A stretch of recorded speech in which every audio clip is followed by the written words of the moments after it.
രണ്ട് രീതിയിൽ നമുക്ക് ട്രേഡിങ്ങിനായി ഫണ്ട്സ് കണ്ടുപിടിക്കാൻ പറ്റും. ഒന്ന്, ആഡ് ഫണ്ട്സ് വഴി ബാങ്ക് അക്കൗണ്ടിൽ നിന്നും. രണ്ട്, നിങ്ങൾ ഏതെങ്കിലും മ്യൂച്വൽ ഫണ്ടിലോ ഇക്വിറ്റിയിലോ ഇൻവെസ്റ്റ് ചെയ്തിട്ടുണ്ടെങ്കിൽ അത് പ്ലെഡ്ജ് ചെയ്ത് പണയമായി വെച്ച് ഫണ്ട്സ് ഉണ്ടാക്കാം.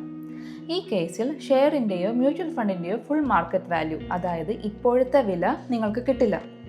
ബ്രോക്കർ നിശ്ചയിക്കുന്ന ഇത്ര പെർസെൻറ്റേജ് കഴിഞ്ഞിട്ടുള്ള എമൗണ്ട് ആണ് കിട്ടുക. അവർ അവരുടെ കയ്യിൽ വയ്ക്കുന്ന ആ പെർസെൻറ്റേജിനെയാണ് ഹെയർ കട്ട് എന്ന് പറയുന്നത്. അത് പല ഫണ്ടിനും പലതായിരിക്കും. ഇങ്ങനെ പ്ലെഡ്ജ് ചെയ്യുന്നതിന് ഒരു ചാർജ് ഉണ്ട്, ₹30 + GST. അത് ഇറസ്പെക്റ്റീവ് ഓഫ് ക്വാണ്ടിറ്റീസ് ആണ് കേട്ടോ. അതായത് ഞാൻ ഈ ജൂനിയർ ബീസ് 20 ക്വാണ്ടിറ്റി പ്ലെഡ്ജ് ചെയ്താലും അതല്ല 13 എണ്ണമേ പ്ലെഡ്ജ് ചെയ്യുന്നുള്ളൂ എങ്കിലും 30 + GST ആണ് എനിക്ക് വരുന്ന charge. But the most important thing to keep in mind is ഓരോ ഫണ്ടും പ്ലെഡ്ജ് ചെയ്യുന്നതിന് ഈ ചാർജ് ഉണ്ട്. ഞാൻ 8 സെക്യൂരിറ്റീസ് പ്ലെഡ്ജ് ചെയ്തപ്പോൾ അതിൽ ETF, മ്യൂച്വൽ ഫണ്ടും ഇക്വിറ്റിയും എല്ലാം പെടും. എനിക്ക് വന്ന ചാർജ് 35.4 × 8 283.2 rupees ആണ്. അതിനാൽ കൂടുതൽ ക്വാണ്ടിറ്റി ഉള്ള ഫണ്ട് പ്ലെഡ്ജ് ചെയ്യാൻ ശ്രമിക്കുക.